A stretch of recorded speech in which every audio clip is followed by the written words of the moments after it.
الحمد للہ وحدہ والصلاۃ والسلام علی من لا نبی بعد اما بعد. ناظرین کرام السلام علیکم ورحمۃ اللہ. پروگرام آثار قیامت کے ساتھ عامر لیاقت حسین حاضر خدمت ہے. ناظرین کرام، گزشتہ پروگرام میں ہم نے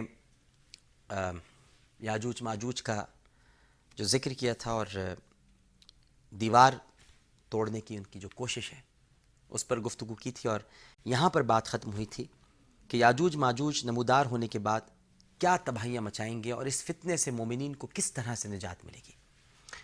تو آئیے گفتگو کے سلسلے کو آگے بڑھاتے ہیں.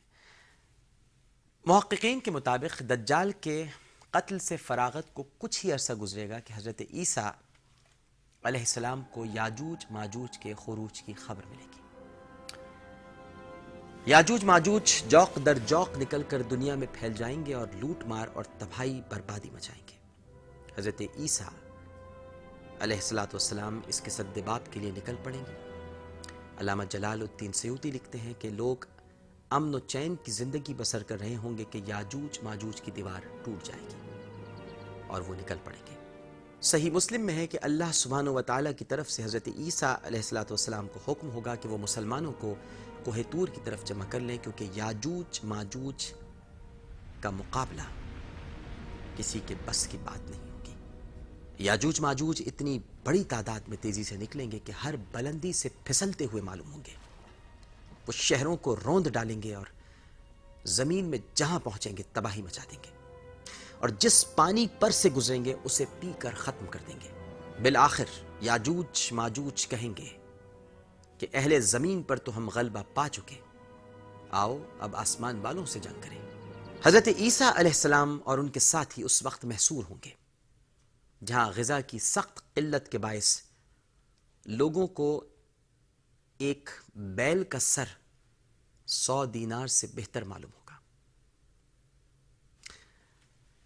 اب یاجوج ماجوج کی ہلاکت کیسے ہوگی ناظرین؟ صحیح مسلم میں ہے کہ لوگوں کی شکایت پر حضرت عیسیٰ علیہ السلام یاجوج ماجوج کے لیے بد دعا فرمائیں گے، اور اللہ تعالیٰ ان کی گردنوں اور کانوں میں ایک کیڑا اور حلق میں ایک پھوڑا نکال دے گا، جس سے جسم کے تمام اعضاء کے جسم کے جتنے خلیے ہیں وہ برباد ہو جائیں گے، تباہ ہو جائیں گے، اور جسم پھٹ جائیں گے اور وہ سب چند لمحوں میں ہلاک ہو جائیں گے. حضرت ابو سعید خدری رضی اللہ تعالیٰ عنہ بیان کرتے ہیں کہ ایک صبح لوگ سو کر اٹھیں گے تو انہیں یاجوج ماجوج کا شور سنائی نہیں دے گا، جس پر مومن کہیں گے کیا ہر ایک نے اپنی جان کی قربانی کر دی ہے یا کوئی اور بات ہے؟ جس پر ایک مومن ہمت کر کے پہاڑ سے نیچے جائے گا یہ سوچ کر کہ شاید ہی واپس آئے. تاہم جب انہیں اصل صورتحال کا علم ہوگا تو وہ حیران رہ جائیں گے اور انہیں پتہ چلے گا کہ یاجوج ماجوج ہلاک ہو چکے ہیں. وہ مسرت سے چلائے گا، کیا اچھی خبر ہے تمہارے دشمن چل بسے. صحیح مسلم میں ہے کہ یاجوج ماجوج کی ہلاکت کے بعد حضرت عیسیٰ علیہ السلام اور ان کے ساتھی کوہ طور سے زمین پر اتریں گے، مگر پوری زمین یاجوج ماجوج کی لاشوں کی چکناہٹ اور بدبو سے بھری ہوگی، جس سے مسلمانوں کو تکلیف ہوگی. اس وقت حضرت عیسیٰ علیہ السلام اور ان کے ساتھی دعا کریں گے اور اللہ سبحانہ و تعالیٰ ایک ہوا اور لمبی گردنوں والے بڑے بڑے پرندے بھیج دے گا جو ان کی لاشیں اٹھا کر سمندر میں اور جہاں اللہ چاہے گا پھینک دیں گے. پھر زمین پر حضرت عیسیٰ علیہ السلام کی خلافت قائم ہو جائے گی. اب وقت آتا ہے حضرت عیسیٰ علیہ السلام کے امیر المومنین ہونے کا. دیکھیے جو روایت میں نے ابھی بیان کی ہے اس سے یہ تو واضح اشارہ ملتا ہے کہ جب حضرت عیسیٰ علیہ السلام کا نزول ثانی ہوگا تو آپ کی ذمہ داریاں بطور پیغمبر نہیں بلکہ ایک عادل حاکم کی ہوں گی. آپ نبی کریم صلی اللہ علیہ وآلہ وسلم کی امتی کی حیثیت سے زندگی گزاریں گے.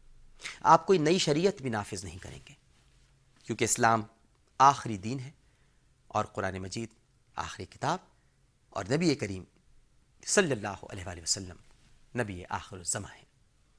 قرآن کریم کے بعد کوئی آسمانی صحیفہ اور نبی کریم صلی اللہ علیہ وآلہ وسلم کے بعد کوئی پیغمبر نازل نہیں ہوگا. زمین پر نزول ثانی کے بعد حضرت عیسیٰ علیہ السلام اپنی حیات اقدس بطور رسول نہیں بلکہ بطور خلیفۃ المؤمنین بسر کریں گے. قرآن و سنت کی پیروی کریں گے اور اسی کے مطابق دستور خلافت پر عمل کریں گے. آپ علیہ السلام صلیب توڑ دیں گے یعنی اس کا مطلب یہ ہے کہ عیسائیت کا خاتمہ کر دیں گے اور اسلام کو دنیا کے گوشے گوشے میں پھیلا دیں گے اور خنزیر کو قتل کر دیں گے جسے عیسائی حلال سمجھ کر کھاتے ہیں، اور جزیہ منسوخ کر دیں گے۔ صرف اسلام قبول کر لینا باقی رہے گا، اور تمام اہل کتاب کیونکہ اسلام میں شمولیت اختیار کر لیں گے، لہٰذا جزیے کا تصور ہی معدوم ہو جائے گا۔ قرآن مجید میں ارشاد ہوتا ہے، سورہ نساء آیت 159، اہل کتاب میں کوئی ایسا نہیں جو اس کی موت سے پہلے اس پر ایمان نہ لائے، اور قیامت کے دن وہ ان پر گواہ ہوگا۔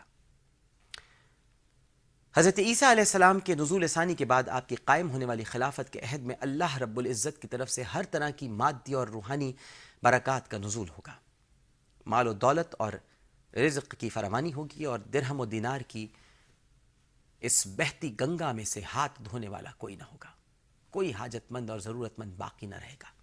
ہر ایک کے پاس اتنی وافر مقدار میں دولت ہوگی کہ کوئی زکوٰۃ یا صدقہ لینے والا باقی نہیں رہے گا، لہٰذا زکوٰۃ اور صدقے کی اصطلاحات بے معنی ہو کر رہ جائیں گی، لوگوں کے دلوں سے کینہ، بغض اور یہ حسد یہ جاتا رہے گا۔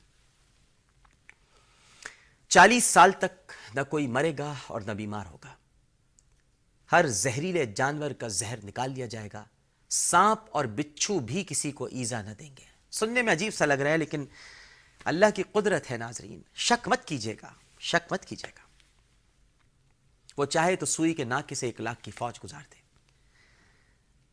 بچے سانپوں کے ساتھ کھیلیں گے، یہاں تک کہ بچہ اگر سانپ کے منہ میں بھی ہاتھ دے گا تو وہ گزند نہ پہنچائے گا۔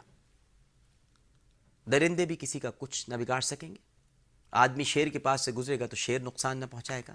زمین کی پیداواری صلاحیت اتنی بڑھ جائے گی کہ بیج اگر ٹھوس پتھر میں بھی بو دیا جائے تو اگ آئے گا۔